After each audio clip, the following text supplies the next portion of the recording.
Ya, kalau itu semua minyak dan gas batu bara itu dikonvert menjadi apa itu energi, ya. Sebetulnya kita punya energi fosil cukup untuk kebutuhan domestik kita. Kalau dia dipakai seluruhnya untuk menutupin kebutuhan domestik kita, nah, cuma itu kan belum dalam bentuk energi, masih dalam bentuk raw material. Raw material. Ya. Jadi artinya kalau kita bisa membangun PLTG dengan PLTU secepat-cepatnya, itu kita bisa zero import. Yang kita consume energi cuma ada dua bentuk, elektris sama bahan bakar. Bahan bakarnya bahan bakar minyak, bisa bahan bakar gas, atau bisa bahan bakar batu bara. Nah, tapi kalau geothermal itu hanya untuk listrik. Ya kan, nggak mungkin untuk air itu hanya untuk listrik.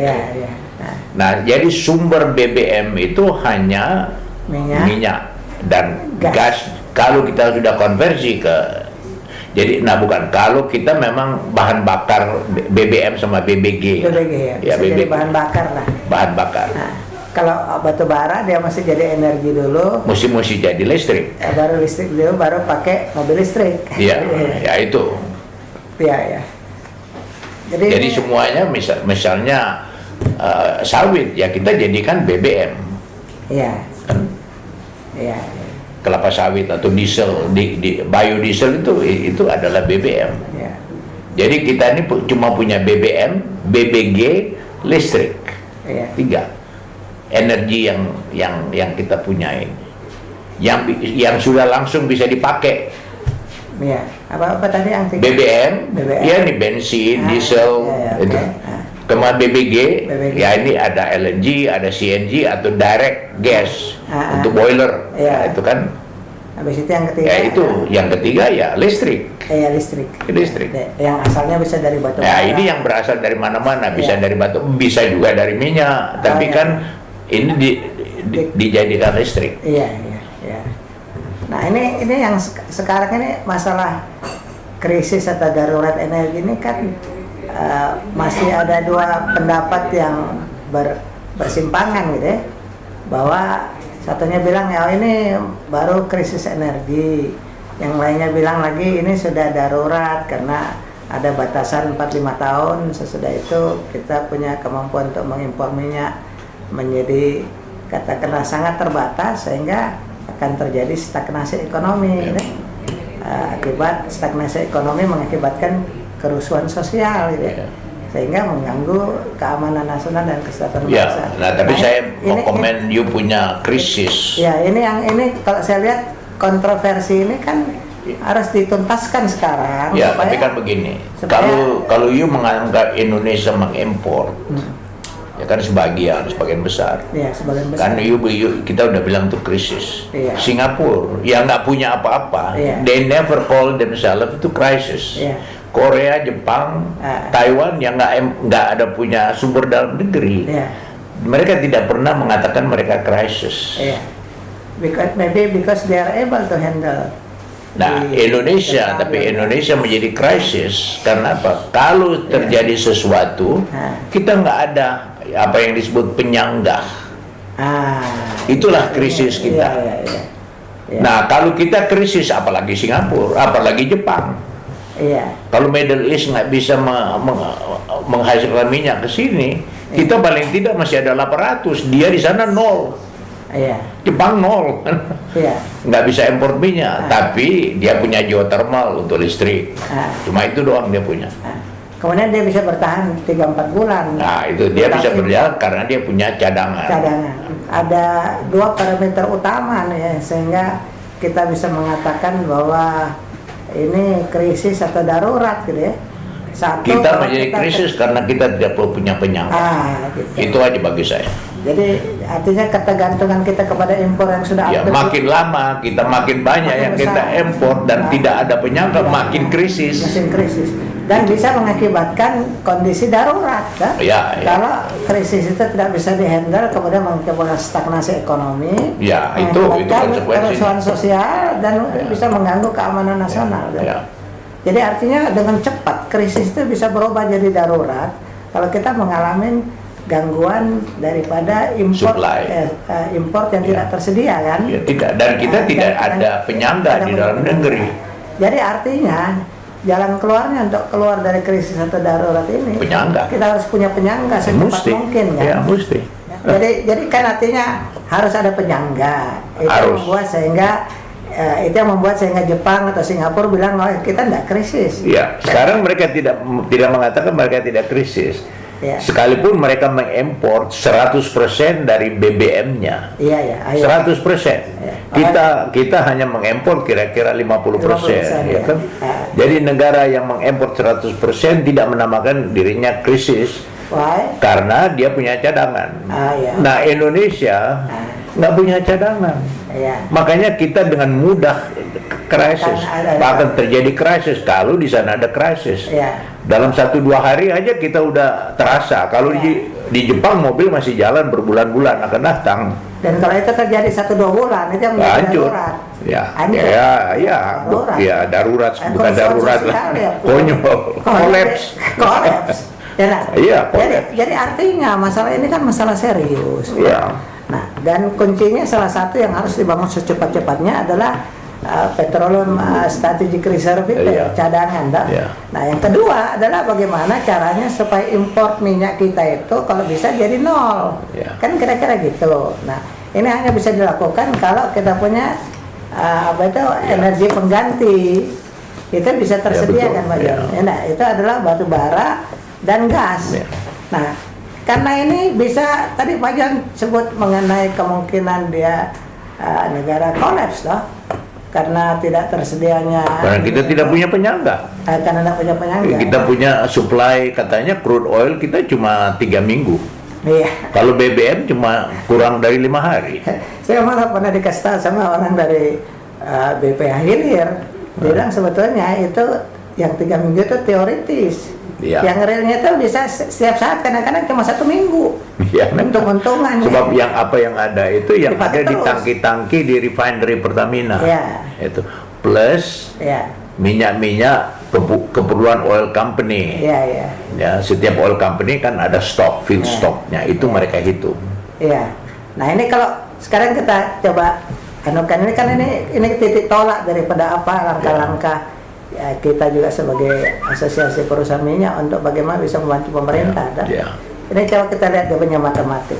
Kita punya produksi 800.000 barel per hari. Malah sekarang katanya sudah sisa 780 90. Kemudian itu setengahnya haknya asing. Katakanlah hak kita 400. Sementara konsumsi kita sekarang kan sekitar 1,6. Tahun depan mungkin 1,7 1,8. Berarti kita defisit. Kalau kita kurangin itu hak asing, jadi yang 800 itu sisa 400, kemudian kita katakanlah konsumsi kita 1,7, berarti kan kita defisit minyak sekitar 1,3 kan Pak Jon? Ya enggak? Nah, 1,3 itu kita jadi tidak kita impor. 1,3 itu kita tidak impor seluruhnya karena hak asing itu dijual juga kepada pemerintah Indonesia. Buyback. Buyback toh, tapi bisa. kita harus membayar kan. Iya, sama dengan mengimpor. Dia harus keluar dulu baru dia masuk lagi. Biasanya tankernya lewat di Selat Malaka, dia sudah di luar Indonesia masuk lagi. Gitu ya. Itu dibikin impor. Jadi artinya kita mengimpor praktis 2/3 kan. Memang. Gitu. Apapun angkanya besar. Nah, ini. Dan ini kalau kita hitung 5 tahun yang akan datang, mungkin produksi kita sisa 600. Kemudian hak kita kalau tidak ada perubahan itu makin jadi jelek. 300. Kemudian saya hitung-hitung kita punya konsumsi bisa sekitar 2 juta Pak Jon.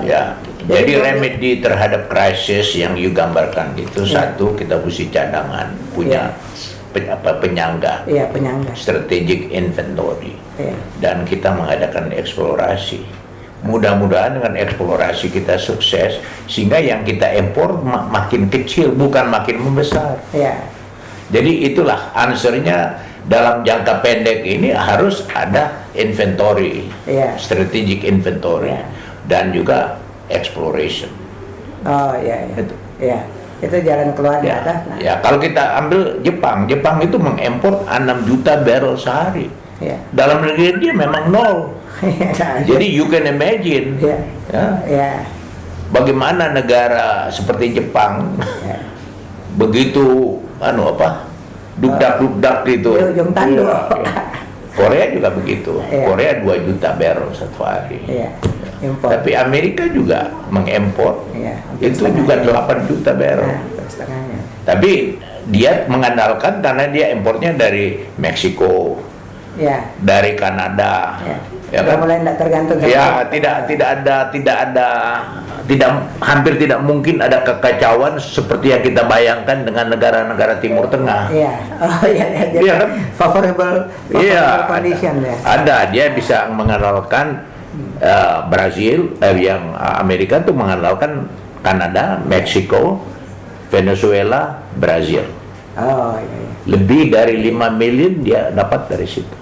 Oh iya. Dari Saudi dia cuma 1,5 million barrel per day. Jadi kalau dia 5 juta itu sudah di luar Timur Tengah, sementara dia mengimpor sekitar 9 juta, berarti sebagian besar sudah di luar Timur Tengah, kan? Udah di luar Timur Tengah. Kita, Angola yang sekarang Ghana yang itu yang, tapi Afrika mereka masih ragu-ragu sebab banyak kacau ini, Boko Haram segala macam itu kan mengganggu mereka. Nigeria ya. Ya, kalau di Amerika di Timur Tengah ya ISIS, Al-Qaeda itu yang selalu.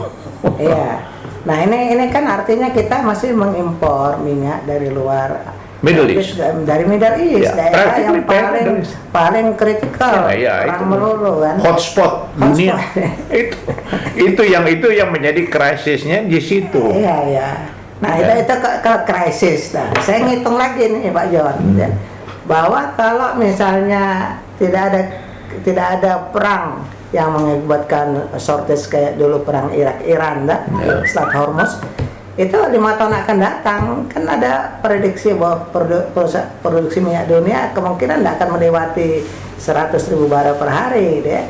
Shale oil itu saya baca cuma sekitar 10% daripada recovery oil dunia gitu ya. Dan saya baca juga Amerika dia punya shale oil itu diprediksikan coba bertahan sekitar 5-6 tahun. Nah, jadi artinya ke depan sementara di sisi lain konsumsi dunia kan akan naik terus, produksi dunia juga akan turun. Nah, bahkan diprediksikan 2014 ini adalah peak oil production dunia 2014 ini. Jadi 5 tahun yang akan datang tanpa ada perang di Timur Tengah itu akan terjadi penurunan produksi dunia yang saya baca-baca dan saya hitung-hitung 5 tahun akan datang sekarang kan sekitar 90-an juta barel per hari, itu kemungkinan sekitar 70 juta barel per hari. Nah, dari yang sekarang ini yang 90 juta barel per hari itu sekitar setengahnya dikonsumsi oleh negara yang menghasilkan. Jadi trading oilnya sekitar 45 juta. Tapi konsumsi dunia kan naik sekitar berapa itu? Makanya disinilah yang dikejar renewable. Untuk mengisi yang tren dunia juga menurun, jadi oil yang akan diimpor orang seperti Indonesia. Itu Indonesia sendiri kita harus ganti. Itulah kita perlu renewable supaya kita punya BBM dan BBG itu bisa diproduce oleh biofuel. Itu berkejaran dengan waktu dah. Ya, itulah. Kita ya betul. Nah, saya punya kedaruratan kita justru di sini. Kalau kita melihat bahwa kita nanti akan tergantung besar kepada liquid fuel import, itu kita kurangi dengan membuat biofuel lebih banyak dari secepat-cepatnya. Iya. Nah, ini yang saya khawatirkan ini ya. Karena 5 tahun akan datang ya. Produksi dunia itu sekitar 70 juta kira-kira. Sementara konsumsi yang sekarang 90 juta 100 di atas 100. Sudah di atas 100. Saya hitung sekitar. Tapi ini bicara minyak kan? Iya, bicara minyak ada sebagai daya dorong untuk melakukan langkah-langkah darurat gitu, langkah-langkah kritis. Ya, jadi langkah darurat kita itu biofuel. Ya, dan harus dilakukan bukan dari sekarang, malah dari 10 tahun yang lalu. Iya, mestinya. Nah, saya ngitung itu sekitar konsumsi itu bisa sekitar 120 juta barel per hari nantinya. Kalau kita hitung misalnya kenaikan konsumsi minyak itu kan sekitar 3-4% per tahun kira ya. Kalau 5 tahun itu kan sekitar 5 kali 5. Ya, itu kita 30%. Saya mengerti you mempunyai asumsi-asumsi. Ingat orang lain punya asumsi different. orang sudah mengatakan dengan shale oil sekarang shale gas, dunia tidak akan kekurangan energi. Itu juga bukan energi yang jadi diganti dengan non konvensional. Ya, nah ini artinya kan berkejaran, toh. Ya. Nah, maksud saya mau hitung dulu minyaknya dulu. Ya. Kalau misalnya konsumsi bisa sekitar 120 juta barel dalam waktu 5 tahun misalnya, for instance ya. Kemudian sementara produksi dunia cuma 71, kan berarti dunia defisit. Ya, tapi you asumsi cuma 71. Iya. Orang lain sudah berasumsi di atas 100. Iya, itu aja bedanya. Iya. Kan? Nah sekarang dengan kondisi sekarang kan, produksi minyak kita kan setengahnya dipakai oleh negara lain bersangkutan. Nah, trading oil ini cuma sisa setengah, 45. Hitungan saya dengan data-data yang saya pelajari, itu trading oil yang ada di sekitar 5 tahun akan datang sekitar 25 sampai 30 juta. Dan ini hanya cukup untuk kita 7 negara. Tapi sekarang you bicara minyak bumi saja. Kan? Karena ketergantungan kita kepada 2/3 minyak bumi itu dari impor. Nah, artinya 5 tahun yang akan datang yang diperdagangkan itu sekitar 25 sampai 30 itu hanya cukup untuk kira-kira 7 negara. Saya hitung kita Amerika sekitar 8. Tapi you lupa satu, bahwa shale oil Amerika sekarang ini mereka produce 6 juta barrel sehari. Dan mereka was shooting itu shale oil di Amerika itu menurut the latest itu is unlimited. Itu anunya. Karena source rock itu kan kalau teorinya ada kawan-kawan, kalau minyak itu kan datangnya dari source rock, di mana minyak itu dimasak. Nah, kemudian over 100 million years kan dia migrate pada trap. Nah, jadi orang-orang asumsinya begini loh, ini dapurnya ini habis nggak karena migrate semua ke trap ini. Sekarang mereka mendapatkan bahwa banyak source rock yang mengandung minyak tidak pernah keluar. Nah, ini yang apa tuh? Ya itu, nah ini kan time will tell, lah. Iya, only time. Dan tapi itu sudah dibuktikan. Makanya Amerika bisa produksi sekarang ini dia sudah produksi 10 juta barrel. Karena dia punya konvensional cuma 4 antara 4-5. Aja setengahnya sebetulnya. Ya, jadi dia were shooting untuk jadi 20, 8 tahun akan datang. They were shooting menjadi 50, 40 tahun akan datang karena dari shale oil itu. Nah, artinya itu adalah pandangan lain ya. You punya pandangan more on the low side namanya. Kalau dia berpikir on the high side. Gitu. Nah, yang mana yang terjadi nanti kita lihat. Kita lihat. Nah, tapi ini karena menyangkut kelangsungan negara. Saya kira yang lebih safe itu kita ambil yang low side-nya, karena 5 tahun itu kan sebentar sekali kan. Kalau itu kemudian diambil katakanlah ada high side, ada low side, ada mediocre, kalau kaitannya kepada kelangsungan negara atau national security, saya kira lebih bijak untuk ambil low side-nya, sehingga itu akan mendorong pemerintah untuk melakukan langkah-langkah cepat. Karena kalau itu terjadi yang skenario low side itu taruhannya terlalu berat untuk negara kita, bangsa kita. Ya memang ada pemikiran ya untuk planning ke depan pemerintah ini mau pakai kasus mana. Ada kasus optimis, ada kasus pesimis, atau kasus yang dianggap acceptable. Nah, inilah yang sebetulnya yang kita mau dialogkan dengan masyarakat migas, supaya ada konklusi yang disepakati bersama. Tapi bagaimanapun konklusi itu menurut saya dari 3 skenario itu, kalau kita berpikir dari sisi sudut pandang kepentingan publik yang nantinya yang akan paling sulit keadaannya kalau terjadi stagnasi ekonomi, low side itu yang harusnya kita pegang, Jadi yang saya punya bilang, kita akan terjadi sesuatu di Indonesia kalau ada terjadi sesuatu di Timur Tengah. Itu bagi saya itu bahaya betul. Bahaya sekali.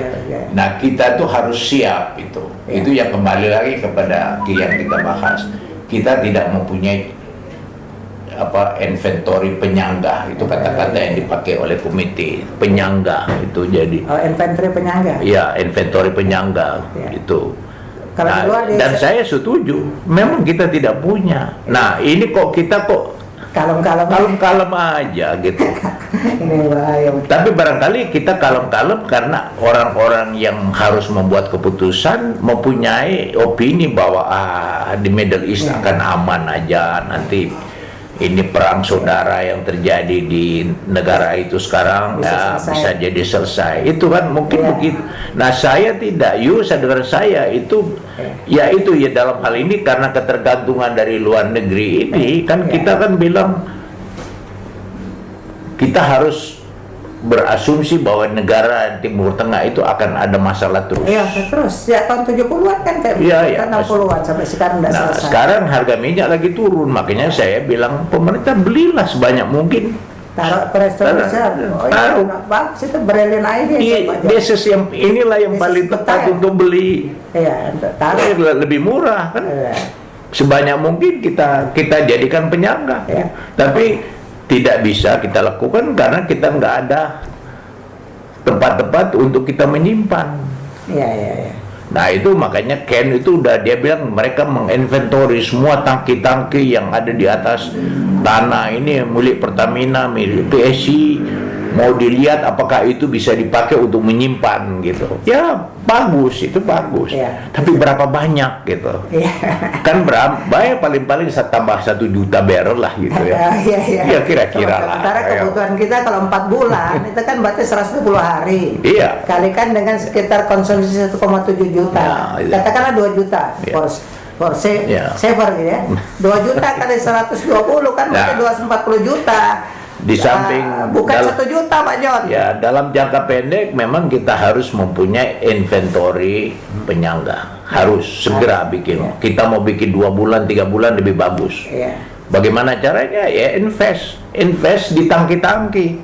Ya, sepanjang Pulau Sumatera, pantai selatan Pulau Jawa juga ada lahan-lahan yang bisa kita pakai untuk bikin 1 juta barrel tank di situ 10 aja gitu kan. Itu ya. The government is doing that.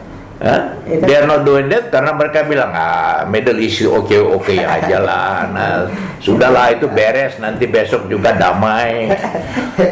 Tapi negara lain yang melihat different dengan kita, dia sudah bangun. Jepang bangun. Dia bangun tanker super tanker itu dia jadikan untuk storage.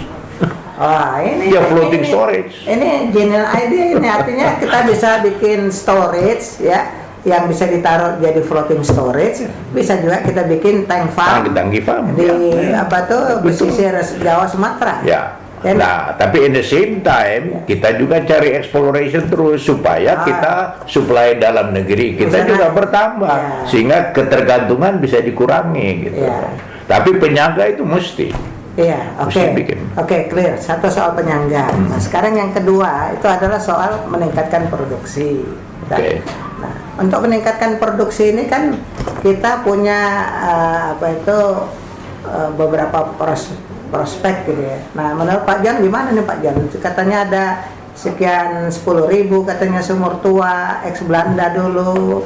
Kemudian ada lapangan-lapangan tidur atau lapangan terlantar yang ada di Indonesia itu. Kemudian di sisi lain juga ada lapangan-lapangan produksi perusahaan-perusahaan asing di Indonesia yang sudah ada 2-3 kali diperpanjang gitu ya. Nah, ini apa ketiga prospek ini bisa dijadikan dimobilisasikan supaya bisa meningkatkan produksi, dan kira-kira berapa tinggi kenaikan produksi yang bisa dicapai gitu Pak Jan? Karena Pak Jan tadi bilang meningkatkan produksi. Kecepatan kita yang paling immediate yang bisa kita lakukan itu adalah kita memanfaatkan yang disebut sumur-sumur tua. Sumur-sumur tua bagi saya definisinya adalah sumur-sumur yang kita tahu hari ini berproduksi cuma rendah saja. Ada juga yang sudah nol ya. Kalau sudah nol barangkali memang sudah nol. Tapi saya kira masih banyak sumur-sumur yang tua yang productivity-nya bisa kita tingkatkan. Nah, terutama kalau kita lihat ya itu di daerah Jawa Tengah, Cupu, Blora, daerah Blora lah itu. Itu banyak sekali sumur-sumur yang digarap oleh rakyat dengan memakai sistem timba.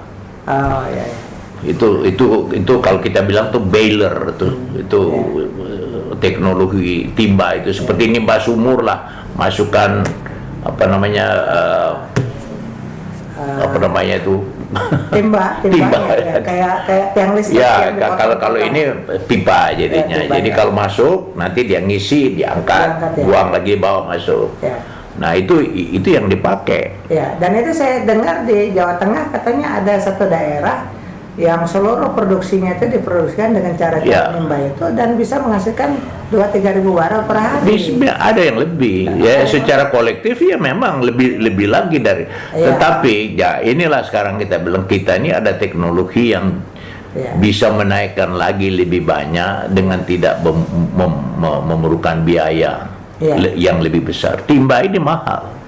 Orang tidak sadar bahwa timba itu, kalau saya dikasih tahu, itu orang kan tidak mengerti bahwa kawat yang menaikkan timba itu lama-lama kan haus, lama-lama putus.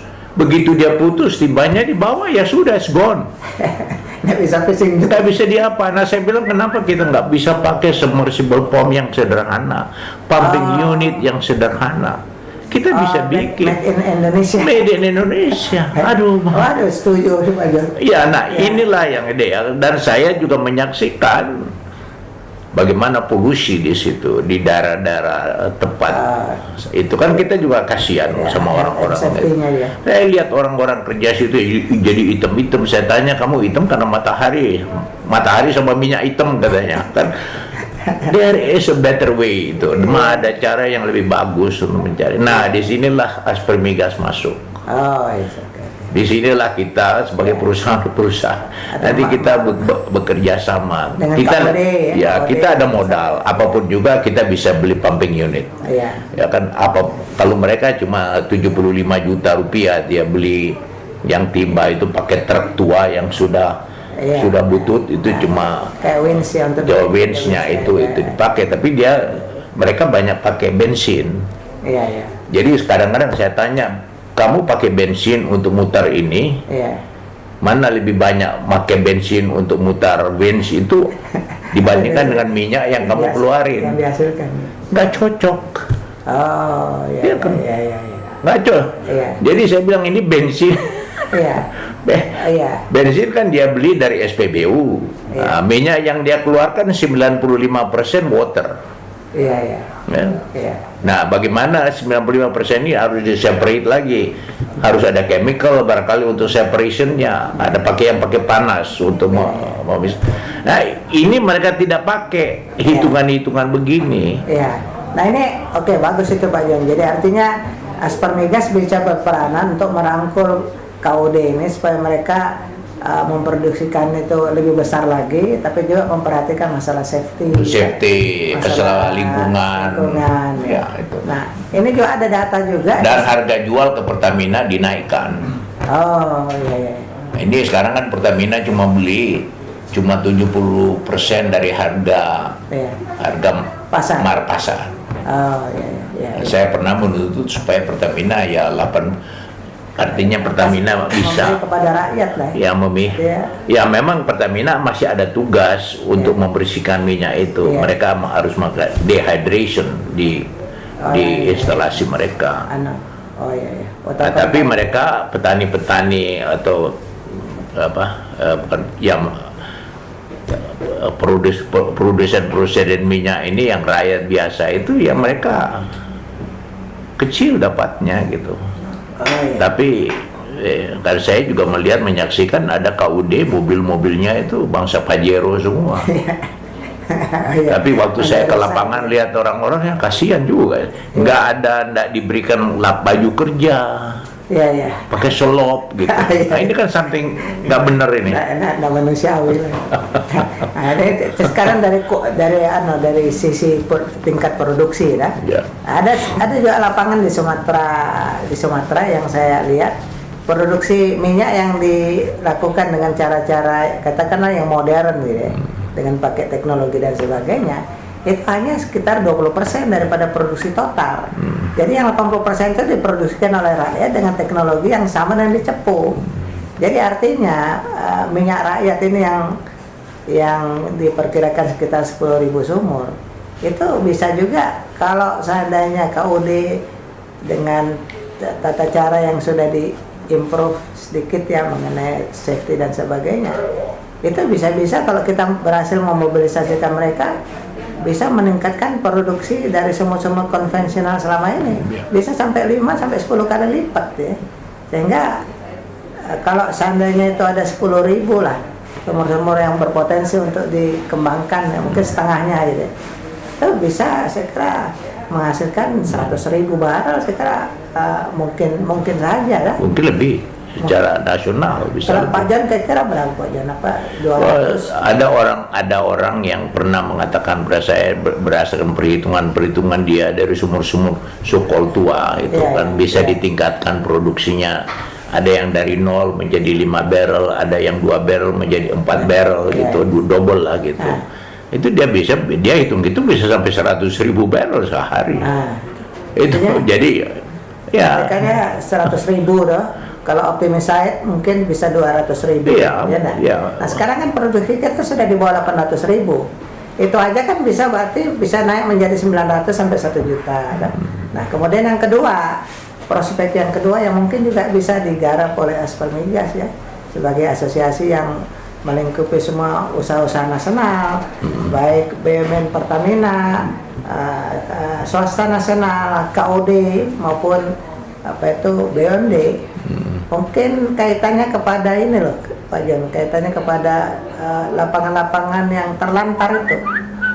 Nah ini kira-kira bagaimana Pak Jan? Apa ada berapa banyak lapangan-lapangan yang terlantar dan kemudian apa bisa dikerjakan dan kira-kira potensinya bisa menaikkan produksi berapa banyak sehingga bisa membantu menyelesaikan masalah darurat energi ini?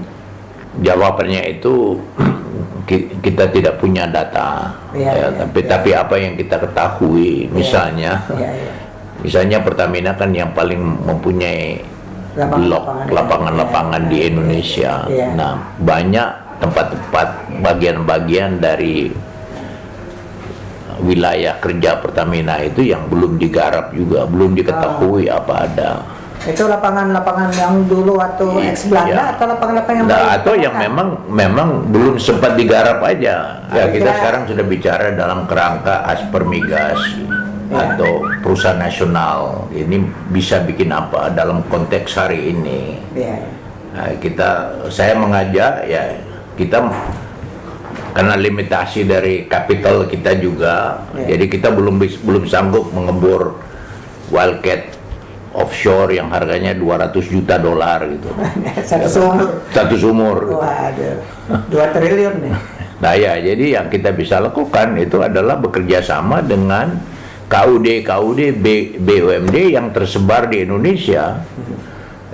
Yang mereka sekarang sebenarnya sudah melakukannya, tapi saya melihat mereka tidak efisien sama sekali.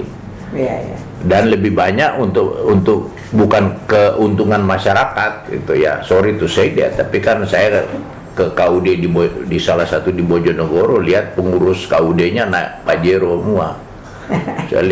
saya datang ke situ misalnya ya oke lah, tanpa mau menuduh apa-apa, tapi kemudian kita pergi ke lapangan di Wonocolo situ, aduh sedih kita. Gitu ya. Sedih, artinya sedih karena kita tahu standar. You and I bekerja di lapangan-lapangan yang kita punya aturan. Jadi kita tahu apa yang praktik yang bagus, kita tahu itu. Nah, apa yang kita saksikan di sana jauh dari yang baik. Ya, itulah yang Aspermigas itu perusahaan-perusahaan Indonesia ya ada tingkatnya, ada yang mengambil PSC Blok silakan, tapi ada yang masuk ke kerja sama KUD itu juga potensinya bagus. Memang ada satu limitation yang ada, KUD itu kan nggak boleh ngebor sumur oleh Pertamina. Nah kita harus memperjuangkan supaya sumur-sumur tua itu kan tidak semuanya bisa kita re-enter gitu. Sumurnya berada dalam posisi yang baik tapi sudah buntu. Nah saya usulkan supaya bisa ya mereka diizinkan mengebor apa yang kita di lapangan kita tahu replacement well, twin well lah. Ini ada sumur yang udah lama, ada rusak, ada ikan yang kita bilang ada fish, ada obstruction. Ya kita ngebor 2 meter di samping itu kita bisa bor lagi. Atau kalau kita bisa masuk ke situ kita side track, ya kan, supaya kita bisa kembali kepada oil bearing zone-nya. Nah, ini mengebor ini yang tidak diizinkan. Nah, Aspermigas memperjuangkan nanti supaya diizinkan untuk melakukan replacement well. Itu ada ratusan. Di Wonocolo ya. Wonocolo hanya sebagai satu contoh, tapi saya tahu ada 20 oil field yang lain yang ada di Jawa Tengah. Ya, mereka pertama kali menggunakan apa yang dulu kita sebut spindler.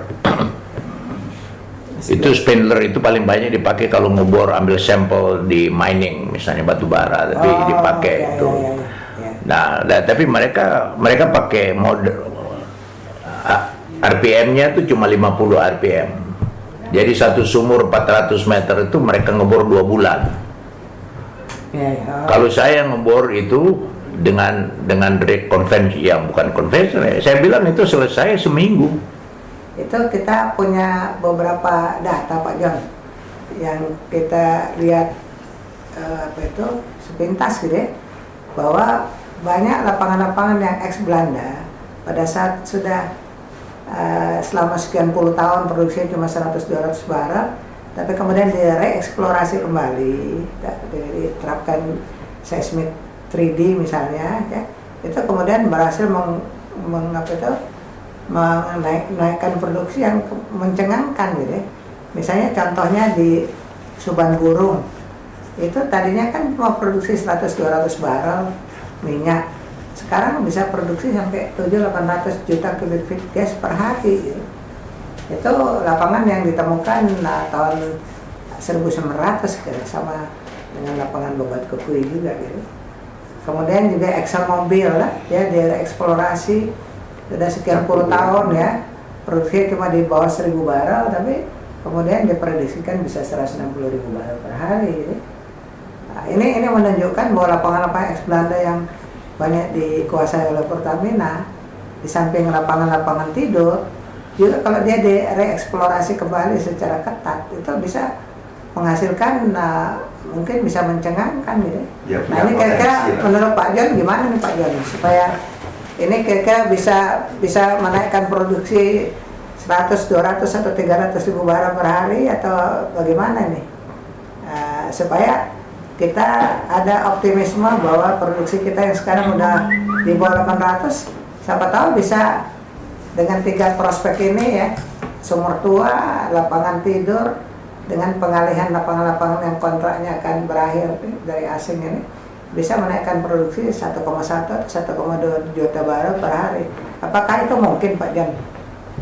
Kalau lihat anunya ya. Ya, you sudah menyukai kan Pertamina, ya. Kita semua tahu Pertamina itulah pemilik WKP paling besar di Indonesia. Terbesar. Ya, kalau nggak salah ada yang mengatakan mereka tuh menguasai 450 lapangan. Ya, lapangan. Nah, ada yang bagus, ada yang tidak terurus baik. Nah, kita bisa saksikan, saya menyaksikannya. Jadi Pertamina sendiri kan akhirnya kan mereka juga berkonsentrasi kepada apa yang mereka anggap mudah ya, dan gampang. Nah, sekarang bisa nggak Aspermigas dengan anggota-anggotanya masuk bersama-sama dengan Pertamina? Oke, Pertamina kami mau ambil ini, kami mau kelola ini, kita mau lihat. Artinya ini field by field atau bisa well by well basis juga bisa. Nah, saya duga kuat bahwa banyak di situ, apalagi di Jawa ini itu banyak gas. Kita sudah punya, saya pernah melakukan studi dulu gas. Nah, Pulau Jawa ini kekurangan gas. Nah, kalau kita dapat satu sumur dengan produksi 2-3 million kubik feet per day, kan that's great. Kita lah yang pelajari Aspermigas, nanti masuk ke situ lihat. Sumur-sumur yang di Bekasi, Kerawang ini aja ada itu. Gas. Oh, yang lapangan yang blow out itu ya? Oh, itu di Pasir, di apa namanya itu Subang. ada itu, tapi yang blow out yang dulu yang gede itu ada di apa namanya yang di Cirebon, batu apa tuh namanya? Batu pasir apa? Ada ya, blow out itu apapun juga itu menunjukkan itu gas. Iya. Oh, Ya. iya. Jadi jangan dianggap kalau blow out itu malapetaka. Bagi yang melakukan mengebor itu malapetaka, tapi bagi yang akan datang itu dia akan develop jadi gas. Iya. Jadi ya berikanlah saya informasi di mana tuh ada blow out gas. Iya. Nanti yang kita lihat dengan modern approach sekarang, modern teknik, ya kita bisa atasi yang kemungkinan blow out itu kita bisa anticipate itu. Ya, jadi kita sekarang kan bicara mengenai bagaimana kita bekerja sama dengan Pertamina. Nah, kita bekerja sama dengan Pertamina. Pertamina akan listen, akan mendengar kita kalau kita datang sebagai satu asosiasi. Iya. Lebih banyak acceptance-nya. Jadi kan kalau kita datang asosiasi kan aspirasi. Ya, pasti. Nah, nanti kita di Aspermigas ya, setelah Pertamina prinsip setuju memberikan misalnya lapangan-lapangan yang mereka bisa serahkan pengelolaan kepada member dari kita, ya kita tinggal tanya di antara member siapa yang mau itu. Oh, itu barangkali 2-3 juta dolar, itu barangkali ya untuk berpikir pendanaannya kan. Iya. Ya, kita tidak bicara banyak. Saya kira kita bicara paling masuk ke salah satu lapangan semacam itu yang sudah ditinggalkan itu paling banyak antara 3 sampai 5 juta dolar. Iya. Itu awal.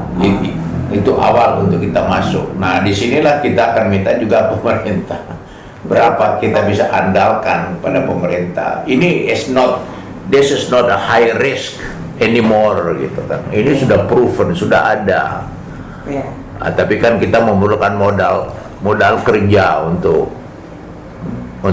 menghidupkan masih ada risiko, jelas ada risiko.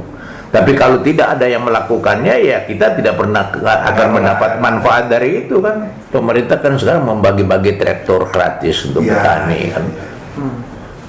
Nah, nanti akan membantu nelayan dengan kapal-kapal. Itu kan itu satu bentuk ya dari pemerintah, ya kan.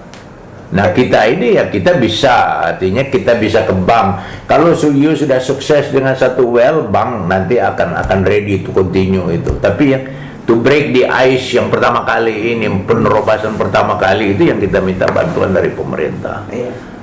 Give us some money gitu. Iya, Gitu. saya setuju. Ada dua alternatif juga kan. Satu kan kalau kita bisa minta ke pemerintah itu fine. Tapi kalau enggak ya kita harus mengandalkan tadi itu investor lokal. Kalau 5 juta. Oh ya, itu sudah akan kita lakukan. Memang ada saja di Indonesia ini ada investor-investor yang mau menyisihkan dananya karena dia melihat itu suatu prospek yang bagus sehingga dia tahu kalau dia put money itu money-nya akan kembali. Itu kalau pemerintah biasanya lebih faktor Policy. ya mendukung untuk mendorong pertama kali itu. Iya. Jadi kalau kita ke bank untuk pertama kali kita masuk di satu wilayah itu akan sulit. Kecuali kalau kita sudah ada buktikan tinggal buka keran udah ngucur minyak. Nah, itu bank sudah mau. Iya. Tapi kalau kita buka keran nggak ada apa-apa, bank bilang ini kamu nih bikin apa? Nah, itu disitulah kita bilang, pemerintah gitu kan. Nah, tidak ada salahnya kan membantu perusahaan-perusahaan minyak nasional ini yang tentunya dari 10 itu satu aja udah sukses, itu duit itu kembali. Ya kan, secara nasional kan kita harus menekankan begitu. Bahwa kalau dia mengeluarkan 10 juta dolar untuk 10 perusahaan Aspermigas yang suksesnya itu satu, Dari 10 itu 10 juta dolar itu sudah menjadi peanut lah gitu. Tergantung berapa you discovery. Nah, tapi saya menganggap sukses ratio-nya tinggi. Paling-paling 50-60% itu sukses nantinya. Oh, Ya kan? Itu sangat obvious gitu. Nah, jadi apa itu potensi untuk mendapatkan investor jadi besar ya. Nah. Kalau saya lihat ada gini, kalau menurut saya nih Pak Jon ya, ini kan kayak telur sama ayam. Yo mengundang misalnya konglomerat untuk masuk, kemudian mereka juga akan nanya, ini apa yang menarik untuk saya supaya saya bisa masuk. Ya. Nah, kalau saya lihat gini, ini kan ada 3-4 faktor yang bisa mendorong ya, supaya semua pihak kita tertarik untuk terjun menaikkan produksi. Nah, pertama ya, faktor pendorong pertama itu menurut saya ini situasi krisis energi sekarang ini, situasi krisis darurat energi sekarang ini, situasi di mana produksi kita turun terus menerus ya, sehingga membahayakan keamanan nasional kita. Itu kalau menurut saya sampai ke level presiden pun dia akan tertarik untuk memperhatikan deh. Nah, itu saya justifikasinya. Kemudian yang kedua, faktor yang mendorong nih, faktor-faktor yang mendorong bahwa sekarang kan pemerintahan baru dan kelihatannya kondusif untuk memajukan program-program yang sifatnya terobosan, breakthrough. Nah, kayak misalnya membantu sama petani dengan traktor dan sebagainya misalnya, atau memberikan dana yang 75 triliun ke BUMN. Itu menunjukkan bahwa ada political will yang baik, yang kondusif untuk kita bisa masuk. Gitu. Nah, cuma kalau pemerintah mau kita ajak untuk masuk, membantu ya, untuk bisa melakukan polisi yang berpihak kepada kepentingan usaha-usaha nasional, juga kepentingan nasional untuk bisa menaikkan produksi. Pemerintah kan tentunya membutuhkan semacam blueprint, Pak Jon. Apa yang punya blueprint yang membuat saya tertarik untuk bisa memberikan keberpihakan yang lebih besar, bahkan bisa mendrop dana gitu ya, sehingga produksi kita bisa naik gitu ya. Nah, oleh karena itu kita memang sebaiknya dalam waktu cepat, dalam waktu mingguan gitu ya, bisa membuat blueprint yang kaitannya kepada sumber minyak yang 10.000 itu, minyak yang terlantar itu yang 100 sampai 150 lapangan. Kemudian pengalihan asing itu, karena ini pengalihan asing juga penting, karena sejarah membuktikan ya bahwa semua pengalihan lapangan asing kepada perusahaan nasional itu selalu berhasil menaikkan produksi gitu, kan? Apalagi sudah 23 miliar barrel menurut Pak Jon yang sudah diproduksikan, sisa sekarang 3 miliar barrel, masa tidak diberikan kesempatan sisa 10% untuk perusahaan nasional bisa memproduksikan lapangan besar juga. Nah, 3 ini kalau kita bisa buatkan blueprintnya ya, dan kemudian kita beritahukan juga apa hambatan-hambatan yang selama ini terjadi ya. Kemudian pemerintah, saya kira tidak mustahil Pak Jokowi akan turun tangan, karena ini ada kaitannya sama national security, ada kaitannya kepada bagaimana produksi selama 10 tahun terakhir turun sampai hampir 60% ya. Dan apalagi kalau kita berani mengatakan bahwa ini yang produksi sekarang sudah 800.000 barrel per hari, bahkan 780.000 apa sekarang nih. Ini bisa kita naikkan menjadi 1,1 atau 1,2 juta barrel. Ini loh blueprintnya. Ini loh dukungan yang kita butuhkan dari pemerintah, termasuk masalah pendanaan dan sebagainya. Ini loh kebijakan yang bisa kita harapkan bisa keluar dari pemerintah, termasuk kebijakannya Pertamina sebagai BUMN negara gitu. Nah, ini yang menurut saya bisa kita coba. Saya sebenarnya selama 1-2 minggu ini lagi nyusun itu Pak Jon, blueprint itu. Nanti saya kasih lihat ke Pak Jon, Pak Jon bisa koreksi keseluruhan atau mungkin menambah lagi bagian-bagian yang kurang. Kemudian ini yang kita coba diskusikan juga dengan teman-teman kita yang nanti kita mau ketemu hari Rabu, sehingga kita bisa punya kesepakatan bahwa ini darurat, ini krisis ini bisa mempunyai dampak kepada kelangsungan negara. Let's work together kan. Nah ini hambatannya. Hambatan yang pertama itu kan kalau saya lihat ini kan Pak John, satu tadi hambatan pendanaan. Tapi hambatan pendanaan itu bisa diselesaikan kalau kita memang mengajukan satu blueprint yang memang sangat profit making. Everybody want to join deh. Termasuk anggota-anggota kita yang 30-40 perusahaan itu. Nah, kemudian hambatan yang kedua kan gini Pak John nih. Ini selama ini kan terlalu banyak birokrasi di migas. Malah saya dengar terakhir katanya pemerintah memutuskan investasi di migas itu akan dikelola oleh BKPM. Dulu yang saya ingat waktu undang-undang BKPM. Iya, BKPM Pak. Yang saya ingat kan manajemen satu atap migas itu kan beda. Migas itu kan national security. Tapi BKPM yang sudah diperbaiki. Iya, tapi on the other side BKPM kan handling so many kind of investment kan. Minyak itu kan di mana-mana di dunia itu adalah menyangkut masalah politik negara, menyangkut masalah national security. Ini tidak boleh ditangani dengan organisasi-organisasi biasa. Bahkan di dalam undang-undangnya Malaysia atau Indonesia, meniru Indonesia, bahwa BUMN Pertamina tidak mengikuti aturan-aturan perseroan terbatas. Kalau yang lain-lainnya boleh ikut aturan undang-undang perseroan terbatas. Kalau migas jangan. Petronas Malaysia dia menyatakan begitu. Ya, ini yang saya anggap. Tapi saya mau kembali kepada bagaimana kita mengajak pemerintah melihat Asper Migas. Ya. Artinya bahwa Asper Migas ini kan harus dilihat sama dengan pemerintah melihat Pertamina. Oh iya. Ya kan Pertamina kan dikasih duit, exploration. Ini yang seharusnya. Iya kan.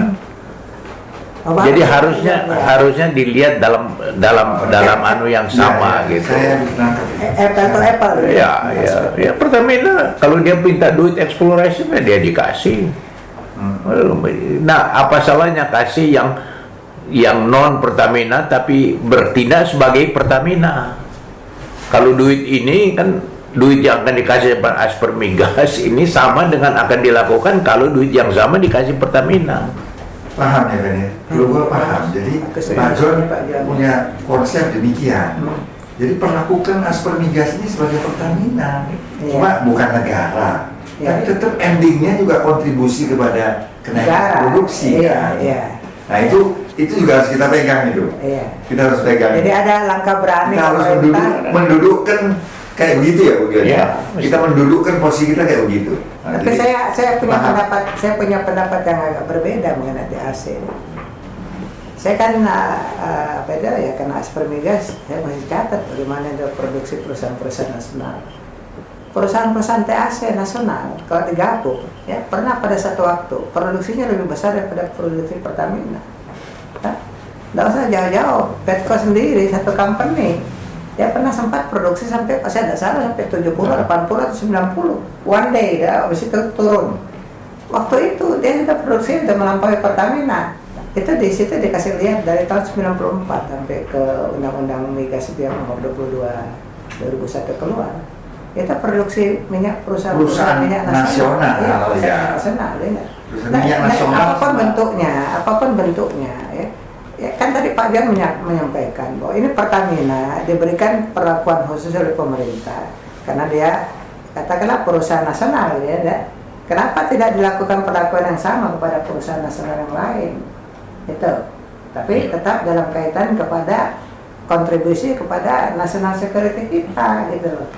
Itu.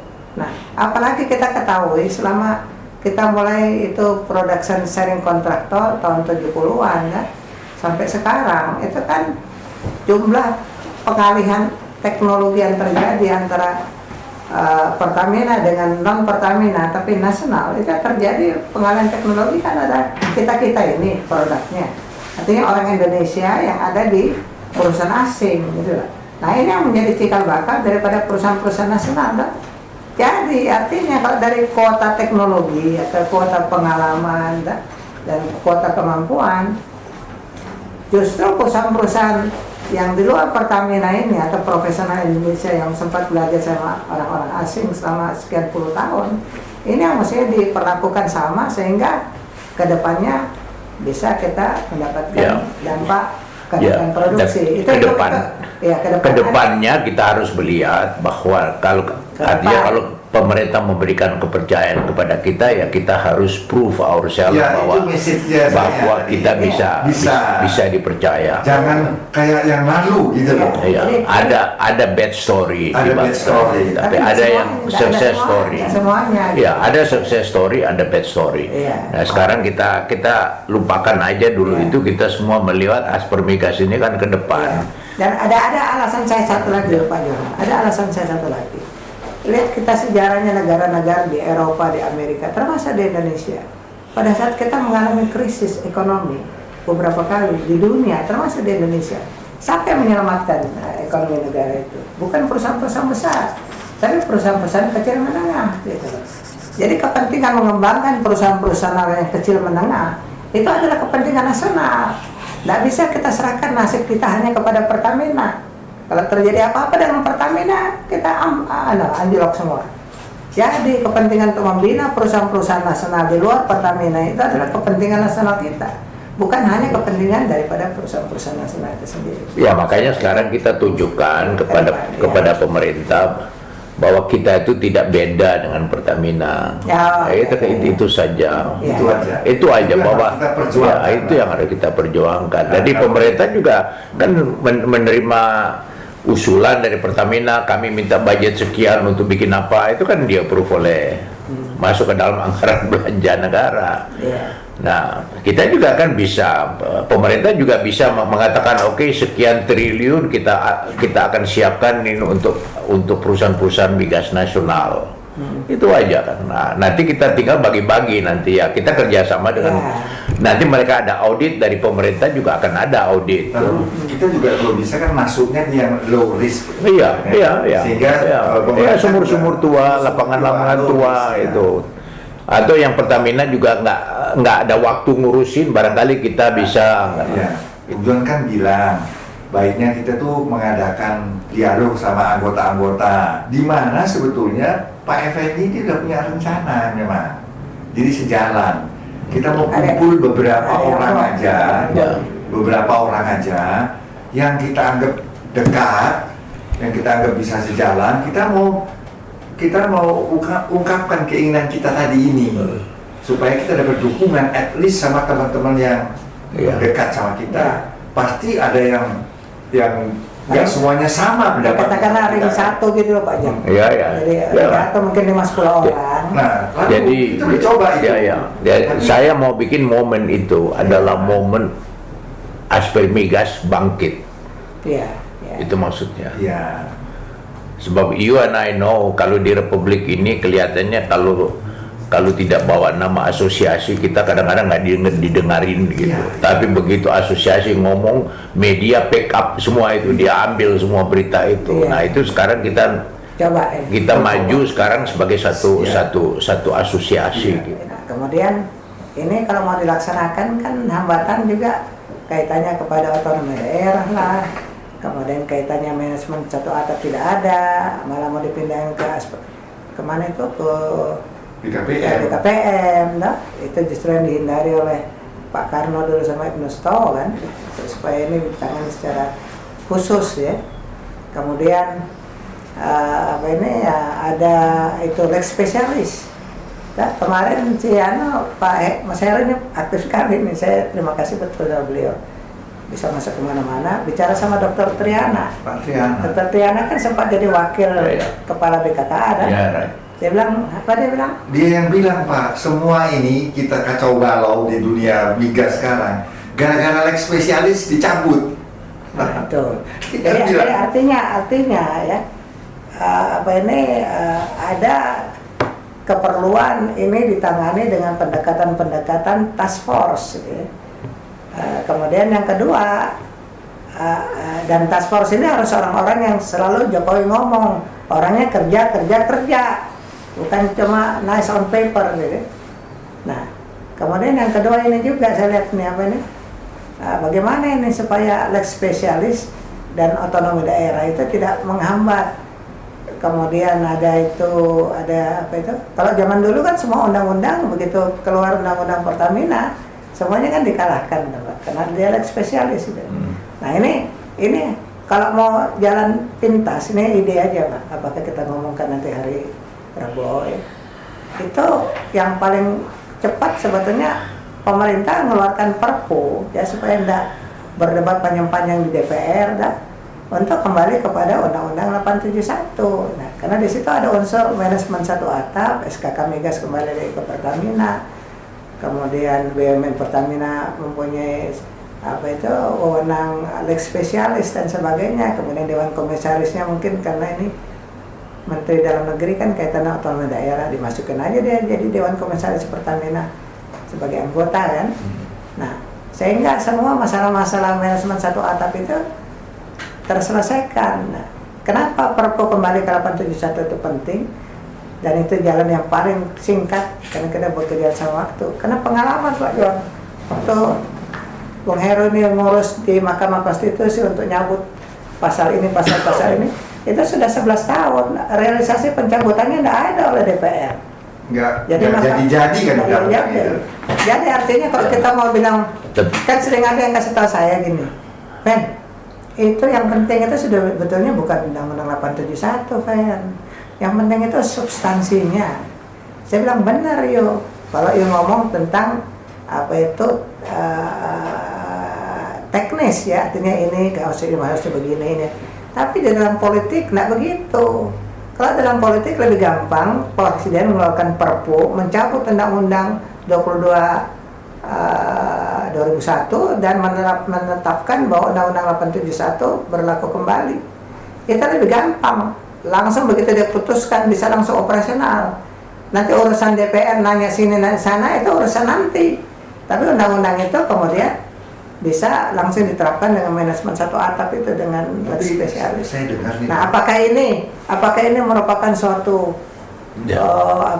decision yang terbaik dalam kaitan kepada rencana-rencana kita semua ini, Pak Jon? Ya, saya pernah ditanya itu waktu saya di ITB, itu ada seminar, ada Kardaya di situ, ada Subawan, ada 2 profesor dari ITB itu saya. Anyway, salah satu pertanyaan dari mahasiswa itu ada hubungannya dengan undang-undang migas.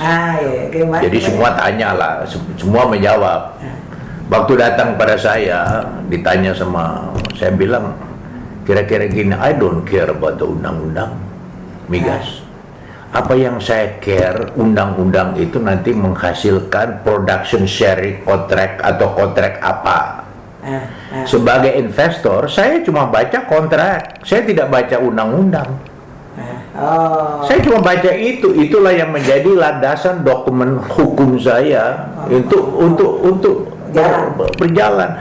Nah, hal-hal yang ada di dalam dalam kontrak ini ya refleks memang undang-undang. Nah, di antaranya macam lex spesialis. Kalau undang-undangnya bilang lex spesialis ya di sini ada masih lex spesialis. Kalau di sini ada urusan dengan pemerintah daerah yang kita bilang itu harus dimasukkan di dalam undang-undang supaya diterapkan di sini. Jadi anyway, saya punya jawaban sebagai pengusaha. Saya bilang saya nggak peduli undang-undangnya. Coba saya cuma bilang ini tambahan saja. Cuma satu yang saya anggap agresif di dalam undang-undang kita adalah melibatkan BUMD sama KUD. Itu saya bilang. Tahu tuh saya datang bawa, tapi itu mereka is the troublemaker. Saya bilang that's not the trouble. Kita yang mesti accept itu sebagai sesuatu yang harus kita yang perbaiki. Itu kreativitas. Ya, artinya inisiatif rakyat tuh. Apalagi terbukti dengan ini satu lapangan 3.000 baron loh. Nah, jadi bahwa saya hari ini sangat mendukung BUMD sama KUD misalnya. Pertama kali saya part daripada creation-nya di undang-undang. Tapi saya juga menyadari over the time ternyata nothing happen. BUMD sendiri akhirnya kata-kata yang saya kepada beberapa bupati sama gubernur, saya bilang are you part of the problem or part of the solution gitu. Dalam melaksanakan operasi harusnya gitu. Solution dah. Ya. Nah ini saya nangkap ini Pak Jon. Kemudian juga saya bilang sama Bupati Bojonegoro waktu di IPS, saya bilang who needs who. Kalau Anda sebagai bupati merasa you perlu investor, layanilah si investor, welcome them. Nggak usah red carpet, saya menggunakan nggak usah. Sambut aja mereka, biarkan mereka melakukan tugasnya. Ya kan?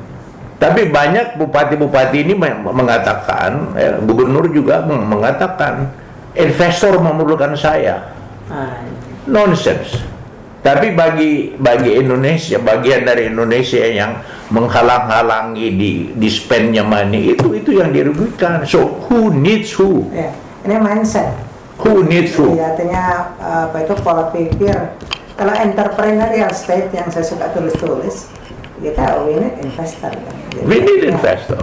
Jadi supaya ekonomi bisa mutar lebih cepat, rakyat lebih makmur. Dan setelah saya bilang, setelah you mengakui bahwa you mengakui bahwa you memerlukan investor, then you ask yourself, kalau ada masalah, are you part of the problem or part of the solution? Iya, itu mindset ya gitu. Mindset. Mindset. Ya. Dan yang kedua saya lihat ini artinya Pak Jan kasih catatan bahwa itu yang pokok itu sebetulnya undang-undang itu ya dengan kontraknya nyambung dan dilaksanakan secara konsisten ya. Nah ini yang sekarang tidak jalan kan, kontraknya bilang begini, undang-undangnya lain, tapi habis itu tidak jalan lah, artinya dipersulit dengan segala macam birokrasi yang tadinya tidak pernah ada gitu ya. Nah kemudian yang kedua bahwa itu KUD sama BUMD harus diberikan partisipasi. Karena sekarang dia terbukti lapangan yang tadinya tidur dia bisa produksikan 3.000 tanpa negara mengeluarkan uang sesen pun. Jadi banyak KUD yang sukses, jelas. Secara operasional mereka bisa menaikkan produksi. Nah, Ya, cuma saja di situ tidak ada aturan. Ya, itu aja. Ya, apalagi dari segi environment, apalagi dari segi safety. Artinya good oil practices, good oil field practices itu yang kita tahu kurang. Tidak diterapkan di situ. Ya, Cuma itu aja. Ya mungkin pemerintah juga atau siapapun tidak memberikan Guidance. guidance yang cukup, yang disesuaikan dengan dia punya kemampuan pola pikir, kan? Nah itulah Asper Migas itu nanti yang memberikan bekerja sama dengan BUMD dengan KUD supaya mereka melakukan good oil field practices itu. Jadi, Dan ya itu aja. Nah kemudian mengenai gugus tugas itu gimana Pak Jan? Ya kalau gugus tugas, selama ini kan selalu nice on paper, nggak bisa jalan karena saya mendapat kesan dari Wawan Widiawan dan juga dari Direktur Jenderal yang non renewable itu. Siapa namanya? Waktu saya muncul, ya yang waktu saya muncul di Metro TV Economic Challenge, dia sudah mengatakan di situ mereka sudah berhari-hari meeting lah oleh menteri mereka disuruh dan mereka sudah punya konsep sendiri ya punya tuh kan semua pengennya semua kesulitan-kesulitan yang dihadapi selama ini mereka sudah address mereka sudah address dan mereka akan implement jadi waktu implementasinya itu kan memerlukan mindset ini kembali kepada tadi ya. It's good on paper, it's good on saying it. This is happen for 20 years. Ya itulah akhirnya kan di situ. And then there is no implementation. Jadi saya minta supaya diadakan audit.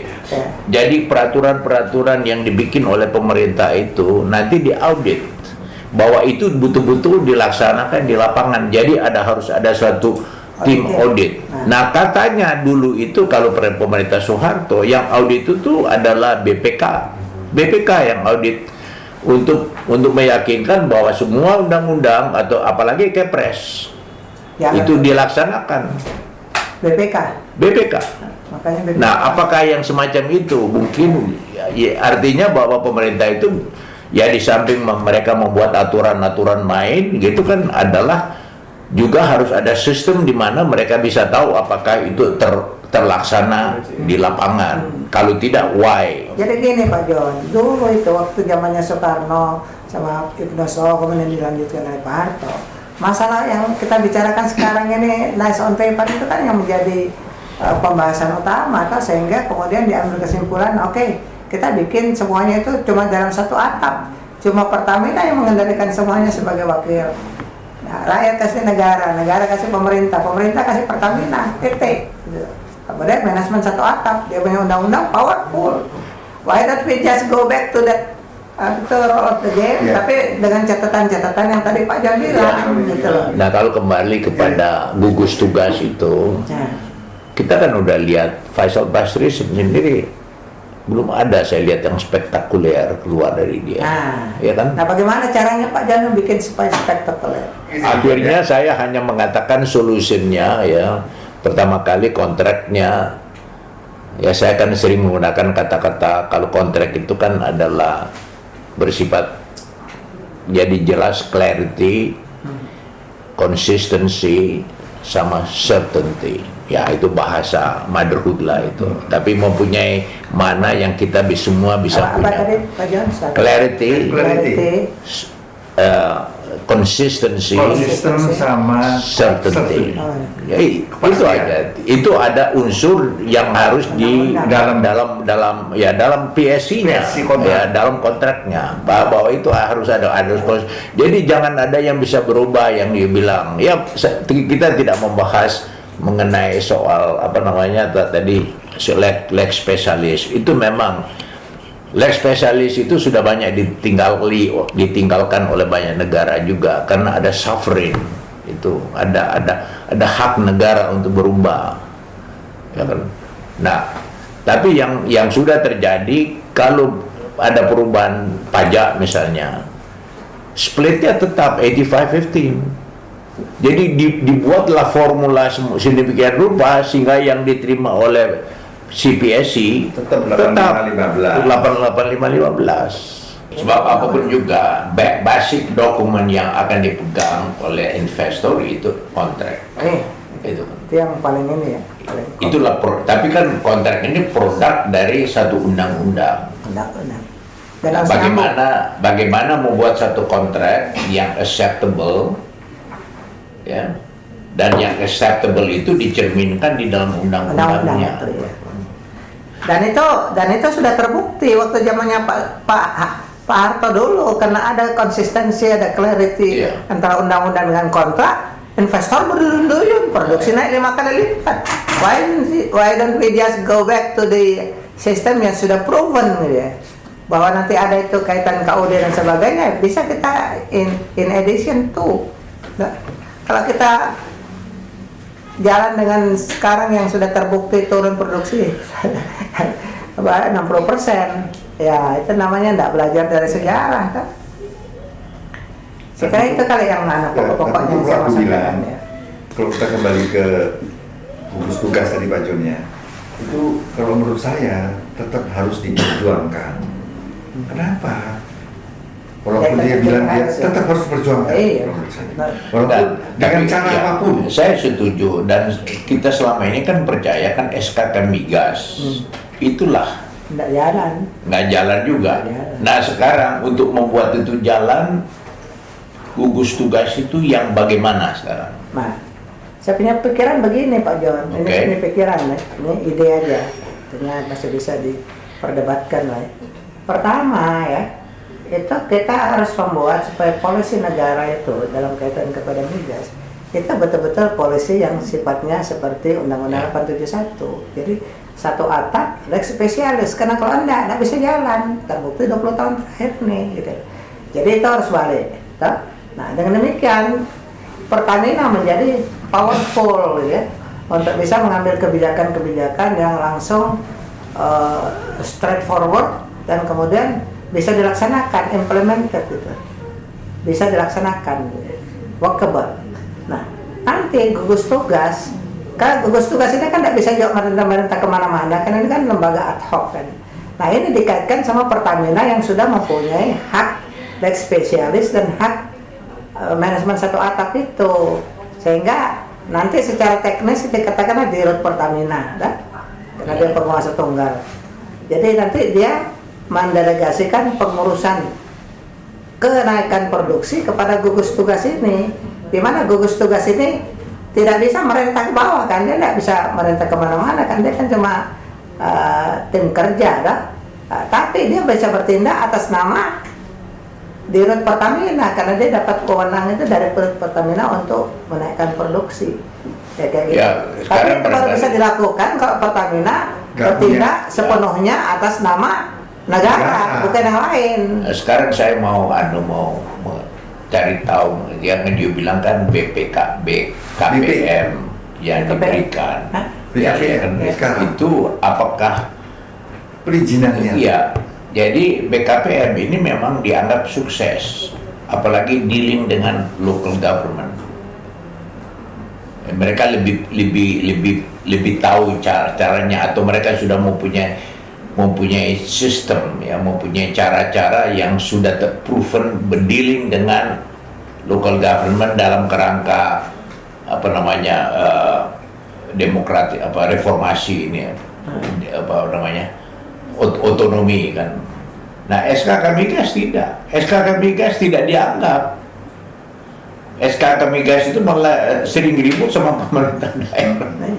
Nah, apakah karena ini maka timbul ide ya oke, sekarang peran SKK Migas dalam soal ada beberapa bagian dari yang harus diimplement di lapangan itu mungkin diberikan kepada BKPM, karena BKPM sudah terbukti bisa bekerja sama dengan pemerintah daerah dalam hal investasi di wilayah-wilayah daerah.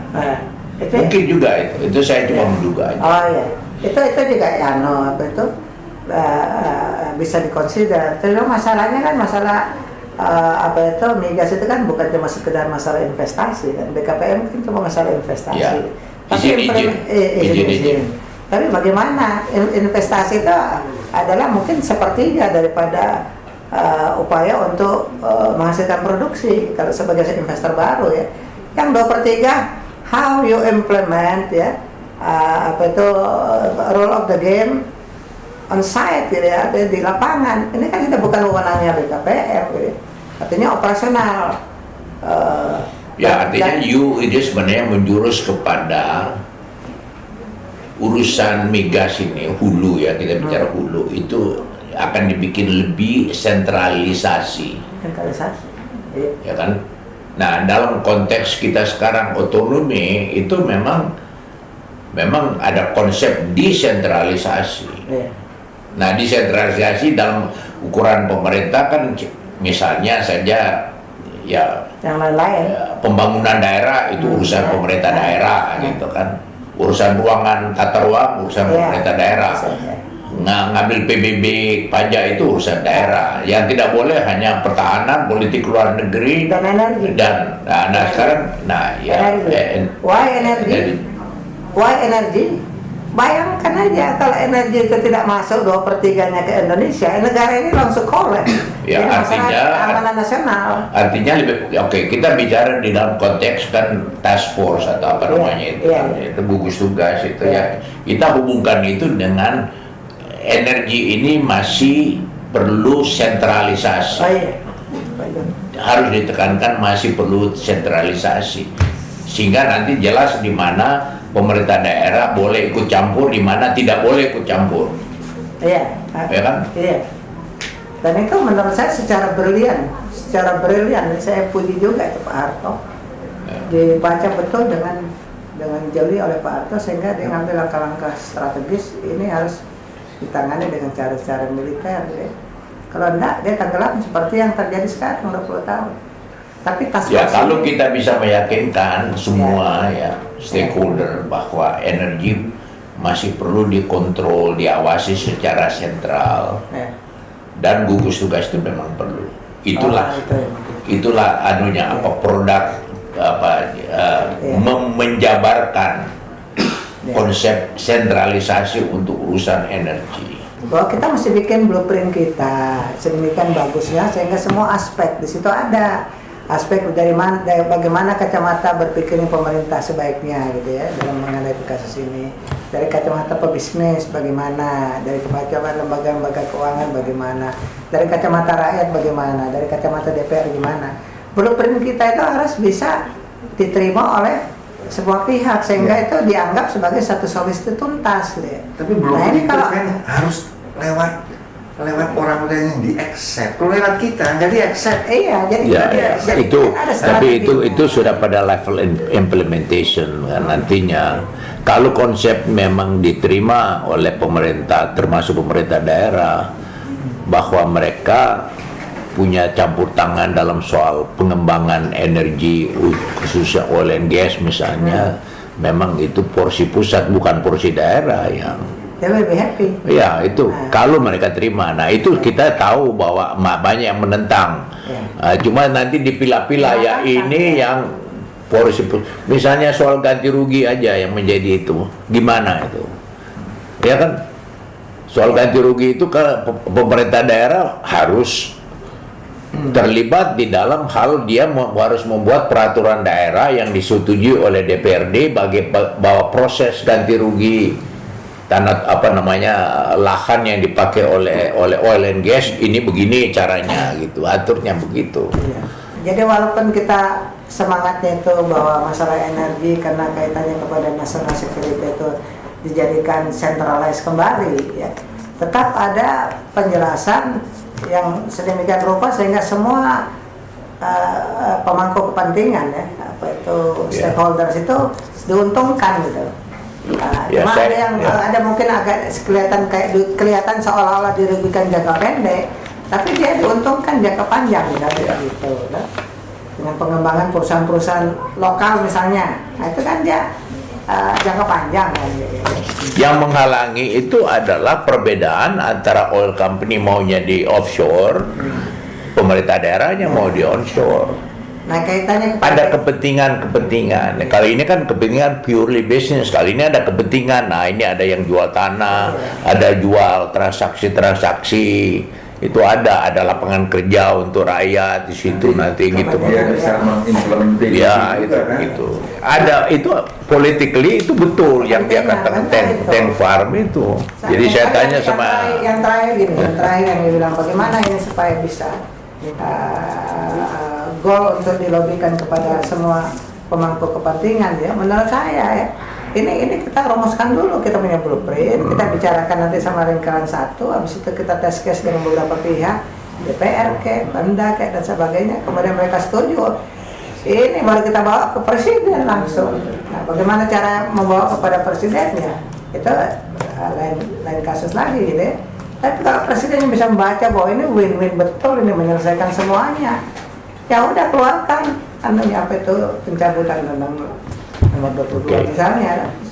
Daripada 11 tahun keputusan Mahkamah Agung, memang saya yang cerita 11 tahun keputusan Mahkamah Agung tidak pernah dilaksanakan oleh DPR menjadi undang-undang. Gimana? Itu juga saya. Ya, itulah produk dari suatu reformasi. Ya. That's the price. That's the price ya, of tapi kemudian reformasi. ini Pak John, Ya, artinya lebih merugikan kita kan. Iya. Reformasi penuh dengan kepentingan. Tapi tiba-tiba Republik kita dianggap as one of the most democratic nation in the world. Jadi kan hebat di luar sana. Kita tiba-tiba dikenal Muslim country lagi. Muslim country kok bisa demokrasi itu. Tapi Odeh Said kita juga terkenal menjadi the most corrupted country in the world. Itu. Thank you ya. Jadi saya mau bilang, saya sering mengutip Hillary Clinton ngomong begini. If you want to know where Islam, modernization, democracy, and women's right coexist, go to Indonesia. If you want to know where democracy, where Islam, democracy, modernization, and women right coexist, go to Indonesia. Itu Hillary Clinton, itu orang pintar itu.